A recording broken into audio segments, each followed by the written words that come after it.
जैसा कि पिछली रील में मैंने बताया था कि कुछ ऋणों के बारे में बताऊँगा मैं, जो मनुष्य जन्म लेते ही हर मनुष्य के ऊपर लागू हो जाते हैं। उनके मैंने नाम भी लिखे थे, देव ऋण, ऋषि ऋण और पितृ ऋण। ये 3 प्रकार के ऋण, कुछ लोग चौथा ऋण भी मानते हैं जो है कि ब्रह्म ऋण। लेकिन अगर शिव महापुराण की हम बात करें तो 3 ऋण का ही उल्लेख मिलता है।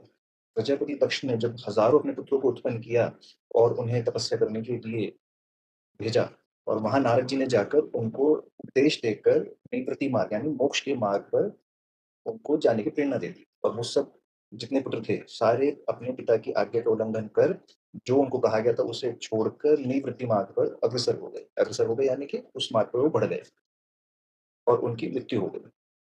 जब दक्ष को ये बात पता लगी तो वो बड़े दुखी हुए, उन्होंने नारद को श्राप भी दिया इस चीज़ का। तो बाद में लेकिन ब्रह्मा जी ने उनको समझाया, तो वो फिर नारद जी से प्रसन्न भी हो गए। जो नारद जी घूमते रहते हैं, वो प्रजापति दक्ष का ही श्राप था कि आपके पैरों में हमेशा चक्र रहे, एक स्थान पे आप टिक ना पाएँ। आपने मेरे पुत्रों का नाश कर दिया और उसी में तब वो पितृऋण की बात करते हैं। क्या कहते हैं वो?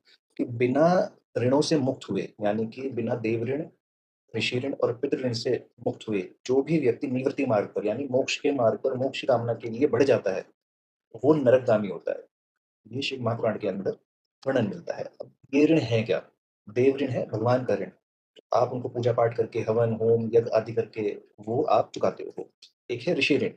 आप ऋषि ऋण को चुकाते हो ज्ञान प्राप्त करके, ऋषियों की सेवा करके, साधु-संतों की सेवा करके, उनके आश्रम में कोई सेवा करके, गुरु दीक्षा लेके।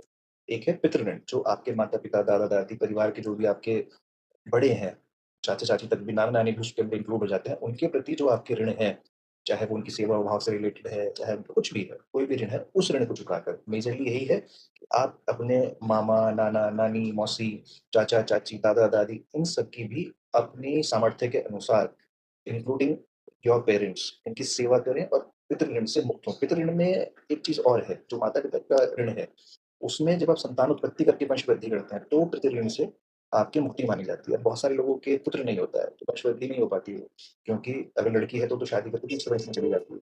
तो ये सिचुएशन थोड़ी चेंज हो गई है आज के टाइम में, लेकिन उसको संतान ही मान लेना चाहिए हमें, चाहे वो कन्या संतान है, चाहे वो पुत्र संतान है। लेकिन अगर शास्त्र की माने, पुराण की हम माने तो पुत्र संतान ही होता है, जो वंश को वृद्धि करे, तो ही आप पितृ ऋण से मुक्त हो पाते हैं।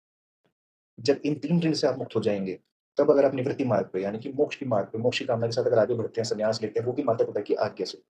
अगर वो आपको आज्ञा देता है, उनको कोई ऑब्जेक्शन नहीं है, तो आप मोक्ष प्राप्ति के लिए एलिजिबल होते हैं। ये आजकल जैसे बहुत सारे लोग हैं ना, जैसे एक वो आईआईटी बाबा भी थे, अपने माँ को गालियाँ देते थे और कहते थे, "मोक्ष ये मैं ही शिव हूँ, मैं ही ब्रह्मा हूँ।" सब बेकार की बातें हैं ये, क्योंकि वो पितृ ऋण से मुक्त नहीं है अपने और अपने ही पितरों को, अपने माता-पिता को वो गाली-गलौच कर रहा है। तो कहाँ से उसकी मुक्ति होगी? नरकगामी है वो।